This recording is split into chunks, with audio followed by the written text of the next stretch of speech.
দেখেন দর্শক, মানে ভুয়া মেসেজ পাঠাইয়া তারপরে বলতেছে যে আমি টাকা পাঠাইছি 23,000 টাকা। এই যে দেখেন 23,000 টাকার মেসেজ, এই যে 23,500 টাকার মেসেজ, ঠিক আছে?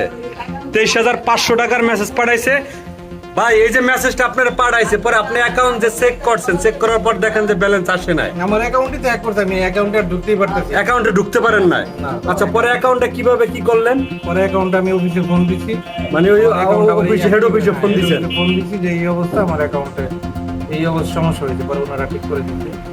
তা এই হলো দর্শক অবস্থা। দেখেন ইনি একটা বিকাশের দোকানদার, উনি এলো, এটা হলো ওনার দোকান, ঠিক আছে? আমি লোকেশনটা বললাম না তার প্রাইভেসির জন্য, সে যে বিজনেস করে এই বিকাশের।